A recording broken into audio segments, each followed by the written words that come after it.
ঈশ্বরকে ধন্যবাদ দিই। আজকের এই সুন্দর সন্ধ্যা আমাদের জন্য ঈশ্বর দিয়েছে। এই সন্ধ্যায় ঈশ্বরের আরাধনা, গান, প্রার্থনার মধ্যে যাব। তাই তার আগে আমরা একটা বাক্য দেখি। এতে হে ভাতৃগণ, ঈশ্বরের নানা করুণায় অনুরোধে আমি তোমাদেরকে বিনতি করিতেছি, তোমরা আপন আপন দেহকে জীবিত, পবিত্র, ঈশ্বরের প্রীতিজনক বলিরূপে উৎসর্গ করো। ইহাই তোমাদের চিত্তসঙ্গত আরাধনা। আমেন। আমরা প্রার্থনা করি। পবিত্র মঙ্গলময় পিতা, তোমাকে ধন্যবাদ দিই, তোমার গৌরব করি। তুমি রাজাদের রাজা, প্রভুদের প্রভু, তোমাকে ধন্যবাদ দিই। তুমি সুন্দর, তুমি মহান, তুমি পবিত্র, তোমাকে ধন্যবাদ দিই। পিতা, পুত্র, পবিত্রতা ধন্যবাদ দিই প্রভু। এই শুভ সন্ধ্যায় তোমার বাক্যতে তুমি আশীর্বাদ যুক্ত করো, তুমি সহবর্তী থাকো, সহায় থাকো। পিতা ঈশ্বর, তোমাকে ধন্যবাদ দিই। তোমার বাক্যের দ্বারা প্রত্যেকের হৃদয়কে স্পর্শ করো এবং আমাকে পবিত্রতা চালনা প্রেরণা দাও। আমি যেন সুন্দর তোমার সেই বাক্য বলতে পারি। তুমি আমাকে সাহায্য করো পিতা। ধন্যবাদ, গৌরব, মহিমা তোমারই হয়। প্রার্থনা প্রভু যীশু খ্রিস্টের নামে চাই, আমেন। এতে হে ভাতৃগণ, ঈশ্বরের নানা করুণা অনুরোধে আমি তোমাদের বিনতি করিতেছি, তোমরা আপন আপন দেহকে জীবিত, পবিত্র, ঈশ্বরের প্রীতিজনক বলিরূপে উৎসর্গ করো। ইহাই তোমাদের চিত্তসঙ্গত আরাধনা। আমেন। এখানে বলছে ঈশ্বরের নানা করুণা অনুরোধে আমি তোমাদের বিনতি করিতেছি, তোমরা আপন আপন দেহকে জীবিত এবং পবিত্র। জীবিত, আমাদের এই দেহ যে আছে, এই দেহটা হচ্ছে জীবিত, কিন্তু পবিত্র, ঈশ্বরের প্রীতিজনক বলিরূপে উৎসর্গ করো। এই দেহ আমরা বেঁচে আছি মনে করো, বেঁচে নেই। বেঁচে আছি মনে করতে হবে, বেঁচে নেই। তাই উৎসর্গ, জীবিত, পবিত্র, ঈশ্বরের প্রীতিজনক বলিরূপে উৎসর্গ করো। মানে আমি মরে গেছি, আমার এই জীবন আর নেই, বলিরূপে আমি বলি হয়ে গেছি। উৎসর্গ করে দাও তোমার জীবনকে ঈশ্বরের প্রতি। ইহাই তোমাদের চিত্তসঙ্গত আরাধনা। মানে আর কি বলছে, এই যুগের অনুরূপ হইও না। এই যুগে আছে নষ্টামি, গালাগালি, হিংসা, বিদ্রুপ, ছলনা, কপটতা, এই যুগের মধ্যে আছে। তাই বলছে এই যুগে অনুরূপ হইও না, কিন্তু মনের নূতনীকরণ দ্বারা, মনের নূতন নূতন চিন্তা ভাবনা দ্বারা রূপান্তরিত হও। এখানে আমরা দেখি একটা শুঁয়োপোকা, তার মধ্যে যে কাঁটা থাকে, তার মধ্যে যে বিষ থাকে, তার যে একটা ওই কাঁটাগুলো যদি পাতে পড়ে যায় বা আমরা যদি খেয়ে ফেলি, সেটা কি হয় না, সেটা বিষাক্ত এবং সেটা খেলে আমাদের পেট খারাপ করে। আর সেই কাঁটা, শুঁয়োপোকার কাঁটা যদি গায়ে লেগে যায়, গা চুলকানি হয়। তাই রূপান্তরিত, তারপরে আমরা যদি দেখি সেই শুঁয়োপোকা থেকে কি বের হয় না, প্রজাপতি বের হয়। আমাদের জীবন যখন আমরা প্রভুতে আসিনি, তার আগে ছিলাম আমরা শুঁয়োপোকা, তার আগে ছিলাম আমরা বিষাক্ত। তাই যখন প্রভুতে আমরা আসি তখন রূপান্তরিত হই। তাই শুঁয়োপোকার মতো আমাদের, সেই শুঁয়োপোকার মতো রূপান্তরিত হতে হবে। আর সেই রূপান্তরিত কি না, রূপান্তরিত একটা শুঁয়োপোকা আমরা ছিলাম, বিষ ছিলাম, আমাদের নোংরা ছিল, আমাদের হিংসা, বিদ্রুপ, ছলনা, কপটতা, রাগ সবকিছু ছিল। কিন্তু যখন আমরা রূপান্তরিত হলাম কি না, প্রভুতে দীক্ষিত হলাম বা পরিত্রাণ পেলাম, তখন পরীক্ষা করে আমরা রূপান্তরিত হয়েছি। সেই প্রজাপতি সেই শুঁয়োপোকা থেকে বের হয়েছে। সেটা হচ্ছে আমরা প্রভুর মধ্যে যখন আসি, তখন সেই শুঁয়োপোকা থেকে আমরা প্রজাপতিতে রূপান্তরিত হয়েছি। আর সেই প্রজাপতি যখন সে হয়েছি, তখন প্রজাপতির যে ঝলক, প্রজাপতির যে রং, প্রজাপতির যে সৌন্দর্য তার মধ্যে প্রকাশ পাবে। তাই আমরা যখন প্রভুতে থাকবো, তখন আমাদের জীবনটা সেই রকম কাটাবো যেন তোমরা পরীক্ষা করে জানিতে পারো ঈশ্বর ইচ্ছা কি, যা উত্তম ইচ্ছা। ঈশ্বর চান উত্তম একটা ইচ্ছা, ভালো ইচ্ছা, এটা ঈশ্বর চান। যা উত্তম, প্রীতিজনক এবং সিদ্ধ, যেটা সহজ, যেটা সরল, যেটা সিদ্ধ, সেটা ঈশ্বর চান। বস্তুত আমরা দেখি 3 পদে বলছে, বস্তুত আমাকে যে অনুগ্রহ দত্ত হইয়াছে, তার গুণে আমি তোমাদিকে মধ্যবর্তী প্রত্যেক জনকে বলিতেছি, আপনারা বিষয়ে যেমন বোধ করা উপযুক্ত, কেহ তৎপেক্ষায় বড় বোধ না করুক, কিন্তু ঈশ্বরকে যাহাকে যে পরিমাণে বিশ্বাস বিতরণ করিয়াছেন, তদনুসারে সে সুবোধ হইবার চেষ্টা করুক। অর্থাৎ আমরা যে ভুল পথে চলতাম প্রভুতে আসার আগে, সেই ভুল পথ থেকে বলছে সুবোধ। সুবোধ মানে কি? সুবোধ মানে হচ্ছে ভালো, সুবোধ হইবার চেষ্টা। আমাদের চেষ্টা করতে হবে যাতে আমরা ভালো হই, ভালো হই সেই চেষ্টা আমাদের করতে হবে। তাই আপনার বিষয়ে বোধ করুক, নিজেকে নিজে সেটাকে বোধ করুক, সে সুবোধ হয়েছে কি হয়নি, এই কথা বলছে। কেননা যেমন আমাদের এক দেহ অনেক অঙ্গ, কিন্তু সকল অঙ্গের একরূপ কার্য নয়। আমেন। আমরা দেখি আমাদের একটাই দেহ আর অঙ্গ আছে অনেক।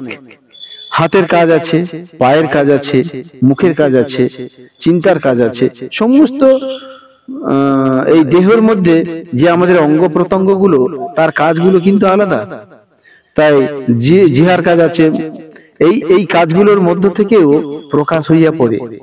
তাই আমরা দেখব যে দেহ এক, প্রত্যেকের দেহ এক, তার চিন্তা ভাবনা কিন্তু আলাদা। প্রত্যেকের দেহ এক, তার হাতের কাজ কিন্তু আলাদা। প্রত্যেকের দেহ এক, তার চলাফেরা কিন্তু আলাদা। প্রত্যেকের দেহ এক, প্রত্যেকের জীব আছে, কিন্তু এই জীবটা আমরা ভালো কাজে লাগাতে পারি, আবার খারাপ কাজেও লাগাতে পারি। তাই আমাদের দেখার দরকার যে আমাদের জিহাকে দমন করতে হবে। আমাদের জিহা কি না, ঈশ্বরের প্রশংসা করার জন্য ঈশ্বর আমাদের সেই দেহকে সৃষ্টি করেছে। হ্যাঁ, যে সেই দেহটা আমরা ঈশ্বরের পরিচালনায় যেন প্রেরণ করতে পারি। তাই বলছে যদি আমরা দেখি যে অঙ্গ কিন্তু সকল অঙ্গের একরূপ কার্য নয়, এই জন্য এখানে এই কথা বলেছি। যেমন এই অনেকে যে আমরা খ্রিস্টকের এক দেহ এবং প্রত্যেক পরস্পর অঙ্গ প্রত্যঙ্গ। আমেন। আমরা দেহ কিন্তু এক, কিন্তু আমরা অঙ্গ প্রত্যঙ্গ। আমরা দেখি আর আমাদেরকে যে অনুগ্রহ দত্ত হইয়াছে, তদনুসারে যখন আমরা বিশেষ বিশেষ বর প্রাপ্ত হইয়াছি, তখন সেই বর যদি ভাববাণী হয়, তবে আইসো বিশ্বাসের পরিমাণ অনুসারে ভাববাণী বলি। ঈশ্বরের অনুগ্রহ দান আমাদের মধ্যে দিয়েছে। কে ভাববাণী বলতে পারবে, কে পরভাষা বলতে পারবে, কে স্বপ্ন দর্শন পাবে, এগুলো ঈশ্বর একটা একটা দান তাদেরকে দিয়েছে। যে পরিমাণে অনুসারে ভাববাণী বলুক, সে যেভাবে পেয়েছে সেইভাবে সে বলতে থাকুক। অথবা তাহা যদি পরিচর্যা হয়, তবে সে পরিচর্যার নিবিষ্ট হোক। অথবা যে শিক্ষা দেয় সে শিক্ষাদানে, কিংবা যে উপদেশ দেয় সে উপদেশ দানে নিবিষ্ট হোক। যে দান করে সে সরলভাবে দান করুক। যে শাসন করে সে উদ্যোগ সহকারে, যে দয়া করে সে হৃষ্ট চিত্তে দয়া করুক। আমেন। এই শাসনের মধ্য থেকে আবার দয়া আছে, উপদেশ আছে এবং শিক্ষাদান আছে। সেই শিক্ষাটা সে কতটা নিতে পেরেছে, এই শিক্ষা ঈশ্বর থেকে যখন আমাদের শিক্ষা দেয়, সেই শিক্ষাটাকে গ্রহণ করা দরকার। তাই বলছে কিন্তু যে উপদেশ দেয় সেই উপদেশ দানে নিবিষ্ট থাকুক। উপদেশটা যেন আমরা গ্রহণ করতে পারি, শিক্ষাটা যেন গ্রহণ করতে পারি, এবং যে দান করে সে সরলভাবে দান করতে পারে। যে শাসন করে উদ্যোগ সহকারে, সে যেন শাসন করে। যে দয়া করে সে হৃষ্ট চিত্তে করুক। কারোর উপরে আমার দয়া হয়েছে না, আমি কাউকে দয়া করব, হৃদয় থেকে যেন তাকে দয়া দিতে পারি। ভাতৃপ্রেমে পরস্পর স্নেহশীল হও, সমাদর করো, একজন অন্যকে শ্রেষ্ঠ জ্ঞান করো। আমি সব বুঝি, সব জানি, সব পারি, এটা কিন্তু নয়। এর জন্য ঈশ্বর বলছে ভাতৃপ্রেম, ভাতৃপ্রেম যেন আমাদের থাকে, পরস্পরের মধ্যে প্রেম ভালোবাসা যেন আমাদের থাকে। সেটাকে শয়তান এক মুহূর্তের মধ্যে নষ্ট করে দিতে পারে, ক্ষণিকের মধ্যে নষ্ট করে দিতে পারে। জন্মে শিথিল হইও না, আত্মায় উত্তপ্ত হও, প্রভুর দাসত্ব করো, প্রত্যাশায় আনন্দ করো। আশা থাকবে আমি যে কোনো কাজের মধ্যে থেকে যেন যত্নবান নিতে পারি। আত্মায় উত্তপ্ত, প্রভুর জন্য উত্তপ্ত যেন হতে পারি। রাগের জন্য, ক্রোধের জন্য, এগুলো উত্তপ্ত হয়ে কি হবে? এতে ক্ষতি হবে আমাদের জীবনে।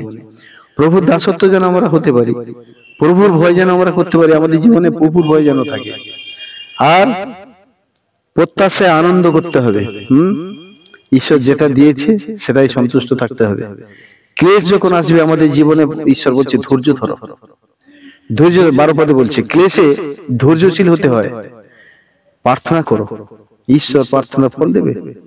আমরা অধৈর্য হয়ে যাই, আমরা অস্থির হয়ে যাই, আর ঈশ্বরের কাছে প্রার্থনা করতে ভুলে যাই। আমরা তর্ক বিতর্কের মধ্যে রাগ, হিংসা, ক্রোধ বেরিয়ে আসে। যখন রাগ হচ্ছে, স্থান পরিবর্তন করো, ক্লেশে ধৈর্যশীল হও, প্রার্থনায় নিবিষ্ট থাকো, পবিত্র করে অভাবে সহভাগী হও, অতিথি সেবায় রত হও। আমরা যারা বোঝে, যারা জানে, তাদের জন্য আকাঙ্ক্ষা করতে হয়, তাদের কাছে যেতে হয়। তাই বলছে পবিত্র গণের অভাবে সহভাগী হতে হবে।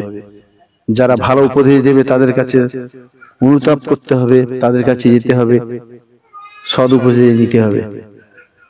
আমরা নিজেরা মারামারি, হানাহানি, কাটাকাটি করে কিছু লাভ হবে? তাই এখানে বলছে অতিথি সেবা, পবিত্র গুণ অভাবে সহভাগী হও, অতিথি সেবায় রত হও। হালেলুয়া। আমরা দেখি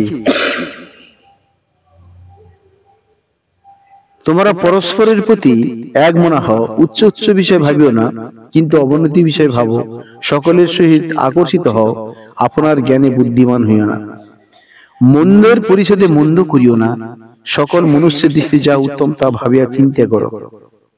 হালেলুয়া। তাই এখানে কি বলছে? মন্দ, কেউ মন্দ করেছে, কেউ আমাকে ক্ষতি করেছে না, তার জন্য প্রতিশোধ তুমি নেওয়ার দরকার নেই, মন্দ কাজ করার দরকার নেই। সকল মানুষের দৃষ্টিতে যা উত্তম আমরা যেন ভেবে চিনতে সেই কাজ করতে পারি। তাই সর্বশক্তিমান ঈশ্বরকে ধন্যবাদ দিই। আর তোমরা পরস্পরের প্রতি এক মনা হও, উচ্চ উচ্চ বিষয় ভাবিও না, অবনত বিষয় ভাবো, সকলের সহিত আকর্ষিত হও। আকর্ষণ যেন আমাদের একজনের প্রতি থাকে, ভালোবাসা একজনের প্রতি থাকে। আপনার জ্ঞানে বুদ্ধিমান হইও না, আমি সব জানি, সব পারবো, এটা না, কিন্তু আমরা যেন প্রভুতে ঠিক থাকি এবং প্রভুর মধ্যে, প্রভুতে বিশ্বাসে, ঈশ্বর ভয়ে যেন আমাদের জীবনযাপন করি। সর্বশক্তিমান ঈশ্বরকে ধন্যবাদ দিই। এই বাক্য দিয়েছে, এই বাক্য আমাদের শিক্ষামূলক বাক্য, এই বাক্যের মধ্যে যেন আমরা থাকতে পারি।